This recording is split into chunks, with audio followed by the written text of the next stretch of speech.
एक ऐसी horror movie जिसमें इतने प्लॉट और ट्विस्ट हैं कि आपको देखकर मज़ा आ जाएगा। ये हॉरर मूवी बिल्कुल अमेरिकन हॉरर स्टोरी की तरह ही डार्क है। तो चलिए बिना किसी लेट लतीफ़ी की कहानी को शुरू करते हैं। कहानी की शुरुआत में हमें केसी नाम की एक जवान लड़की को दौड़ते हुए दिखाया जाता है। वो मॉर्निंग वॉक कर रही थी। अचानक उसे रोड में एक दस्ताना गिरा हुआ नजर आता है, जिसे वो झुककर उठाने लगती है। अचानक उसे ऐसा महसूस होता है जैसे उसके पीछे कोई खड़ा है, और जब वो पीछे पलटती है तो वहाँ पे एक बच्चा खड़ा था जिसकी स्किन काफ़ी सफ़ेद थी और आंखें इतनी नीली जैसे इस उजाले में भी टिमटिमाते तारे की तरह वो चमक रही हो। केसी उस बच्चे को कुछ समझ ही पाती कि इससे पहले ही वो बच्चा जंगल की तरफ भागने लगता है। उस बच्चे के चेहरे पे अब अचानक से एक मास्क आ चुका था। केसी जब जंगलों में उस बच्चे का पीछा करती है तो उसे एक मास्क गिरा हुआ मिलता है जो उसे बच्चे का ही मास्क लगता है, और जब वो उस मास्क को उठाती है तो उसके नीचे उसे एक कांच की बोतल नजर आती है, जिस बोतल में एक भ्रूण यानी कि एक इंसानी बच्चे का मांस पड़ा हुआ था। जो बच्चा अचानक से आंखें खोल देता है और ये आंखें भी बिल्कुल नीली थी, और हमें पता चलता है कि ये केसी का एक भयानक सपना था जो उसे पिछली रात को आया था। अब यहाँ पे केसी की बात की जाए तो वो एक कॉलेज स्टूडेंट थी जिसकी मम्मी ख़त्म हो चुकी थी। वो अपने पापा के साथ ही रहती थी और पार्ट टाइम में वो बेबी सिटिंग करके थोड़ी मनी कमाने की कोशिश करती थी। तो आज जब वो मैटी नाम के बच्चे की बेबी सिटिंग करने आई थी तो वो अपनी प्यारी सहेली रोमी को सारी बातें फ़ोन में बताती भी रहती है।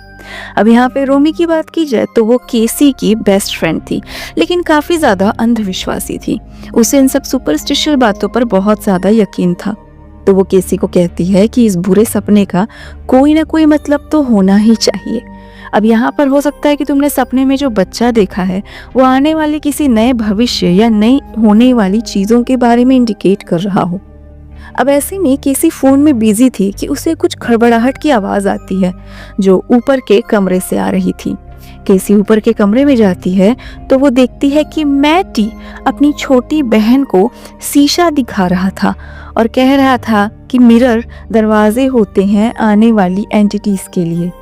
अब केसी इस तरीके की बात से थोड़ा घबरा जाती है और वो मैटी को कन्विंस करने के लिए उसके पास जाती है, लेकिन मैटी उसी शीशे से केसी के गाल पे वार कर देता है जिससे खून निकलने लगता है। और इसके बाद में वो छोटा बच्चा अजीब सी आवाज़ में केसी को कहता है, zombie wants to born now, यानी ज़ॉम्बी को अब जन्म लेना है। अब इन सब बातों से केसी काफ़ी घबरा जाती है और बच्चे के पेरेंट्स जब घर वापस आते हैं तो केसी की खैरियत पूछकर उससे माफ़ी मांगते हैं। लेकिन केसी देख पा रही थी कि मैटी अभी भी उसे अजीब सी नज़रों से घूर रहा था।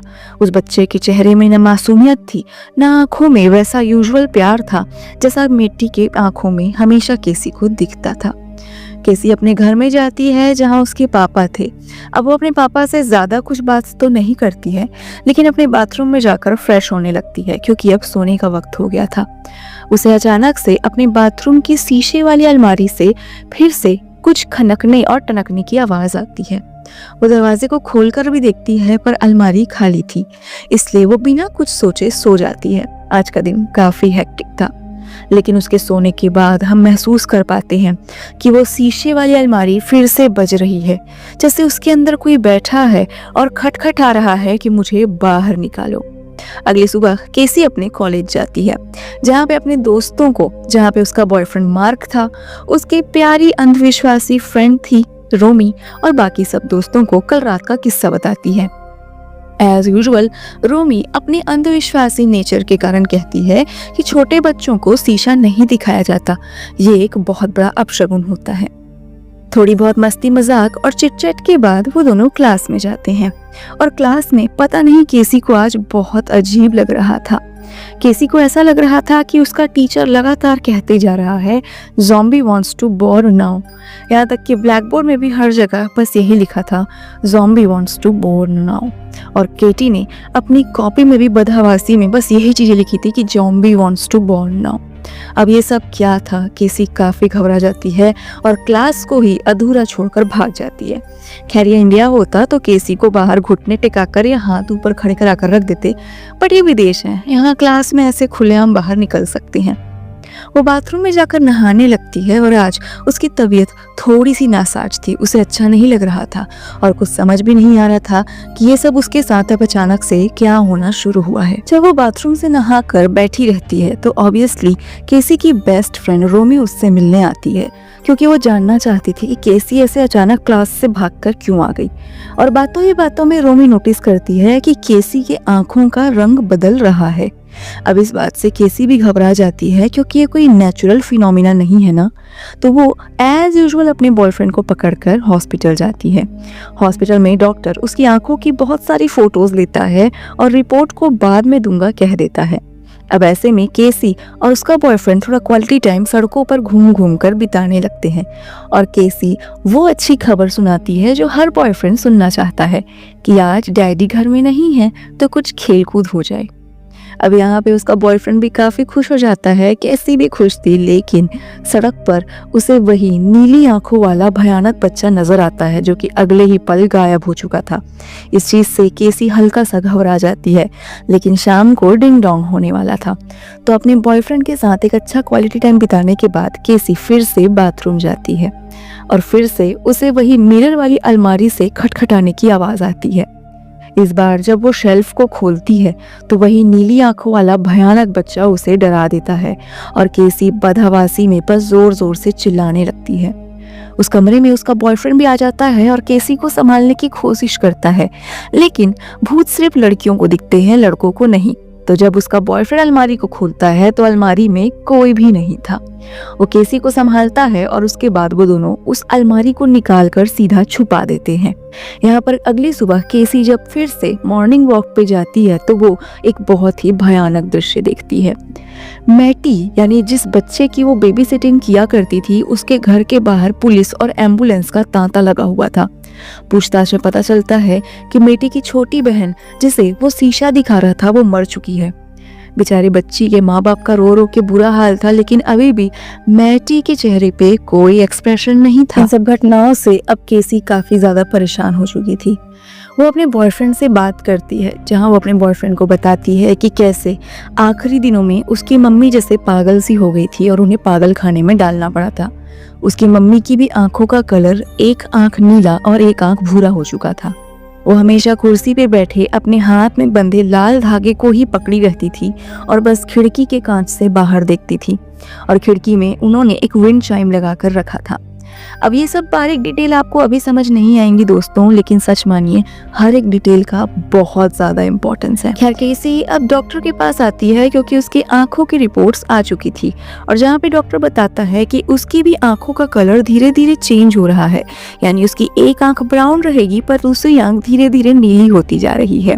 ये चीज थोड़ी बहुत जेनेटिक म्यूटेशन के कारण हो सकती है, या ये भी हो सकता है कि केसी का कोई जुड़वा भाई या बहन रहा हो जिसके कारण ये जेनेटिक म्यूटेशन उसकी आंखों में नजर आ रहा है।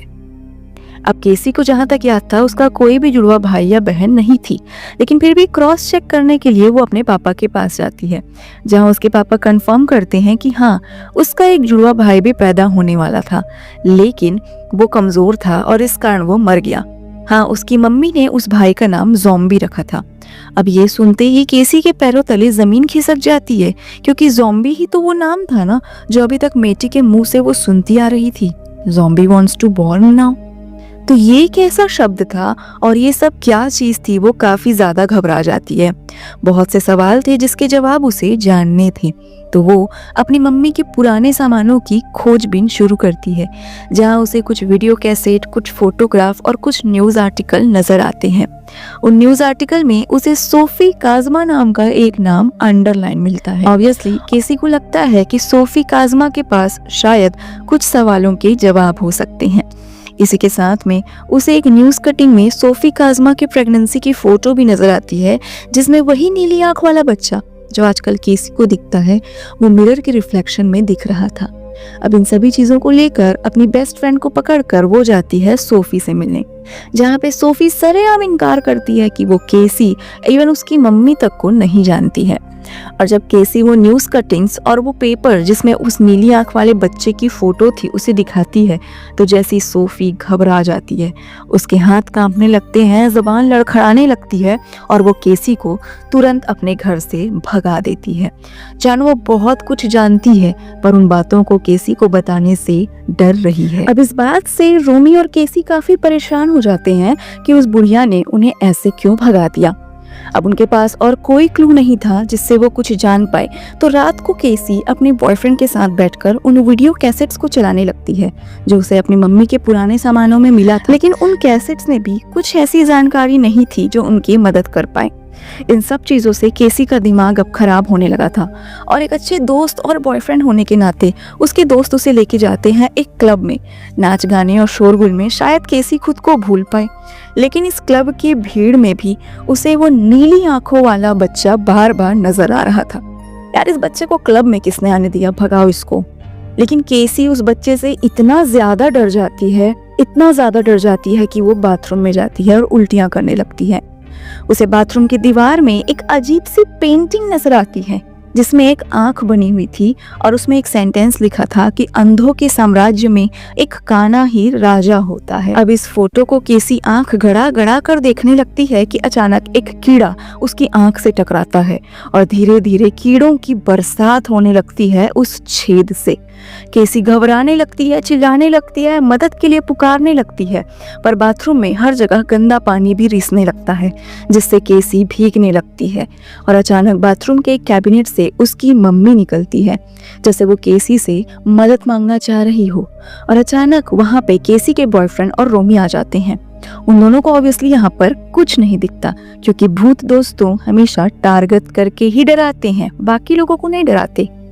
अब ऐसे में केसी फिर से अपने घर जाती है और रोमी उसे एडवाइस करती है कि देख बहन, तकिया के नीचे एक कैंची या चाकू रख लेना। ऐसा कहा जाता है कि ऐसा करने से बुरे सपने नहीं आते। तो इस टोटके को मानकर केसी सो जाती है, लेकिन फिर उसे आता है एक बुरा सपना, यानी टोटका फेल हो गया। इस सपने में वो देखती है कि वो दीवार से चिपकी हुई है और उसकी ही एक अदर सेल्फ बिस्तर पर सोई हुई है और बस्तर में उसके बाजू में सोया हुआ है वही नीली आंखों वाला खतरनाक बच्चा। और वो बच्चा धीरे धीरे केटी का पेट फाड़ने लगता है और उसमें घुसने की कोशिश करने लगता है। केसी बहुत जोर से चीखती है लेकिन जैसे उसके गले से आवाज ही नहीं निकल रही थी। और फिर ये सपना खत्म होता है एक फोन की रिंग से।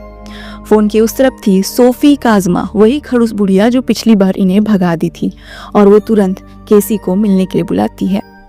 केसी सोफी काजमा से मिलने के लिए जाती है और यहाँ पर एक बड़ी सच्चाई सामने आती है जो हमारे पैरों के नीचे से जमीन खिसका देगी। यहाँ पे सोफी काजमा केसी को बताती है कि वो उसकी दादी है। जी हाँ दोस्तों, और इसी के साथ वो ये भी बताती है कि वो और उसका एक जुड़वा भाई था बार्तो, जिन दोनों को पकड़कर नाजी लोग एक एक्सपेरिमेंट करने लगे थे। नाजियों का मानना था कि जुड़वा बच्चों में कोई तो कनेक्शन है जिस कनेक्शन के कारण वो जुड़वा है, और शायद नाजियों को इन्हीं जुड़वा बच्चों पर एक्सपेरिमेंट करना था, जिस एक्सपेरिमेंट के चक्कर में उन्होंने जाने कितने छोटे छोटे बच्चों को मौत की नींद सुला दिया था। और इन्हीं एक्सपेरिमेंट में वो बार्तो यानी सोफी काजमा के भाई की आंखों पर एक्सपेरिमेंट कर रहे थे। बेचारी की आंखों में सुइयों से बहुत सारी दवाइयां डाली जाती थी और इसके कारण इन एक्सपेरिमेंट को नहीं सह पाया बार्तो और वो मर गया। लेकिन उसी रात वो जिंदा भी हो गया था। उसकी आंखों का रंग बिल्कुल नीला हो चुका था और कहीं ना कहीं सोफी काजमा समझ चुके थे कि ये जो जिंदा होकर आया है ये उसका भाई नहीं है बल्कि कोई एविल एंटिटी है। इसलिए मजबूरी में वो खुद ही अपने भाई की गले दबाकर मार डालती है। और शायद ये एविल एंटिटी जो बार्तो के अंदर आ गई थी, यही एविल एंटिटी थी जो अब इसके पूरे खानदान को तड़पा रही थी, क्योंकि ये एविल एंटिटी सिर्फ जुड़वा बच्चों के माध्यम से ही इस दुनिया में आ सकती थी और साथ ही में मिरर्स ही थे जो उसके आने जाने के रास्ते थे। और कहीं ना कहीं कहानी थोड़ी बहुत लाइन में आ रही है, क्योंकि केसी की माँ जब प्रेग्नेंट हुई थी तब धीरे धीरे उसके जुड़वा बच्चे ज़ॉम्बी पे वो भूत अपना कब्जा जमाने लगा था, लेकिन वो जुड़वा बच्चा तो मर गया। तो अब वो भूत जन्म लेना चाहता है केसी की कोख से, और शायद इसीलिए केसी की आंखों का रंग भी धीरे धीरे बदल रहा है, क्योंकि कहीं ना कहीं वो भूत अपनी ओरिजिनल आंखें यानी नीली कलर केसी को देते जा रहा था। अब इन सब से बचने के लिए सोफी यानी केसी की दादी उसे एडवाइस करती है कि वो एक ताबीज पहन के रखे, एक लाल धागे को अपने हाथ में बांध के रखे, घर के सारे कांचों को तोड़ दे क्योंकि कांच से ही भूत आते जाते हैं, और एक विंड चाइम को भी अपने घर में लगा ले ताकि जब भी उस भूत के आवागमन की कोई भी हलचल हो तो विंड चाइम बजने लगे। अब इससे आप समझ गए होंगे दोस्तों कि क्यों केसी की माँ पागल खाने में भी लाल धागा बांध कर रखती थी, शीशों को देखती रहती थी और विंड चाइम पर नजर गड़ाई रहती थी, क्योंकि कहीं ना कहीं वो भूत उसकी मम्मी को भी हॉन्ट कर रहा था।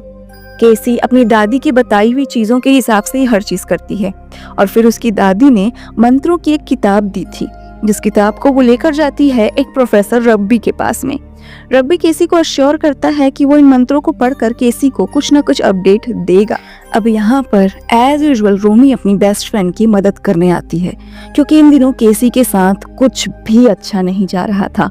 और जब वो कार से केसी से मिलने आती रहती है तो रास्ते में वो मनहूस बच्चा यानी कि मैटी सामने आ जाता है और रोमी उसे ठोक देती है। घबराहट में वो बाहर निकलती है कि बच्चे को कुछ हो तो नहीं गया, लेकिन वो तो सीधा सपाट खड़ा था, बल्कि वो रोमी को धमकी देने लगता है कि केसी की वो मदद ना करे वरना उसे भी अपनी जान से हाथ धोना पड़ेगा। लेकिन वो थी बेस्ट फ्रेंड, ऐसे कैसे साथ छोड़ देगी। तो वो जाती है केसी से मिलने के लिए, और इस पॉइंट पर प्रॉपरली केसी की आंखों का कलर बदल चुका था। एक आंख नीली थी तो एक आंख भूरी थी, और यहाँ पर केसी भी रोमी को खुद से दूर रहने के लिए कहती है। शाम को जब दोनों फ्रेंड वीडियो कॉल पर बात कर रहे थे तो केसी को महसूस होता है कि रोमी के दरवाजे में खटखटाहट हुई है। रोमी भी बाहर जाती है चेक करने के लिए कि दरवाजे में कौन आया है, लेकिन यहाँ पर वही मनहूस बच्चा मेटी था जो चाकू लेकर आया हुआ था, और चाकू से वो रोमी पे हमला कर देता है।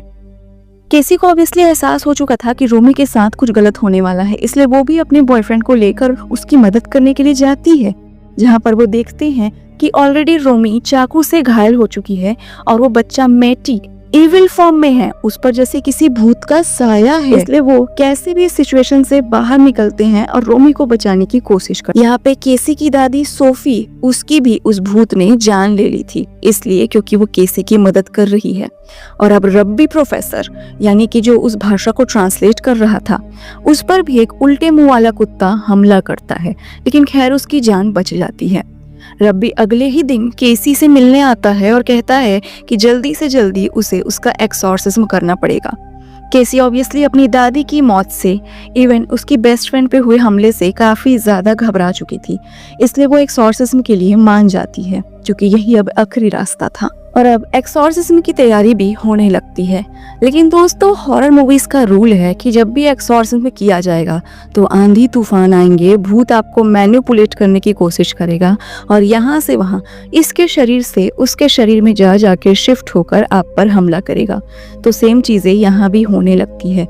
बार्तो की आत्मा एक्सॉर्सिज्म में बहुत सारे खलल डालने की कोशिश करती है। कभी प्रीस्ट के शरीर में घुसती है तो कभी उसके बॉयफ्रेंड के खुद के शरीर में घुस जाती है। और यहाँ उसका बॉयफ्रेंड जो जान से ज्यादा प्यार करता था केसी को, वो केसी पर ही हमला करने लगता है।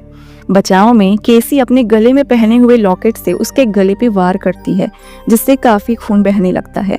और इस प्रकार से लगातार मंत्रों का जाप जारी भी रहता है।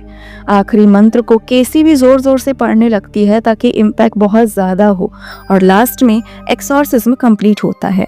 शायद बार्तो की आत्मा इस शरीर को छोड़कर जा चुकी थी, लेकिन जाते जाते केसी का बॉयफ्रेंड मार्क छत से गिर जाता है और उसकी मौत हो जाती है। यानी जैसे कि उस आत्मा ने कहा था कि केसी के हर एक सपोर्टर को वो छीन लेगी, वो छीन लेती है। कुछ समय बाद हमें केसी को हॉस्पिटल में दिखाया जाता है, जो कि प्रेग्नेंट थी अपने बॉयफ्रेंड मार्क के बच्चे से। उस रात की डिंग डोंग की कहानी है शायद। और यहाँ पर डॉक्टर बताती है कि केसी को जुड़वा बच्चे होने वाले हैं, और ये सुनते ही केसी काफी ज्यादा डर जाती है, क्योंकि शायद अब ये कर्स कभी खत्म होने वाला नहीं था। Zombie wants to born now, तो शायद फिर से वो केसी के इस जुड़वा बच्चे पर भी क्लेम करने के लिए आएगा, और शायद ये कहानी ऐसे ही चलती रहेगी। ये खतरनाक कहानी अगर आपको अच्छी लगी है दोस्तों, तो हम आपको सजेस्ट करेंगे कि अमेरिकन हॉरर स्टोरी को जाकर देखिए। उसके ट्विस्ट तो किसी भी हॉरर मूवी से ज्यादा थ्रिलिंग है। Thank you so much for watching this video.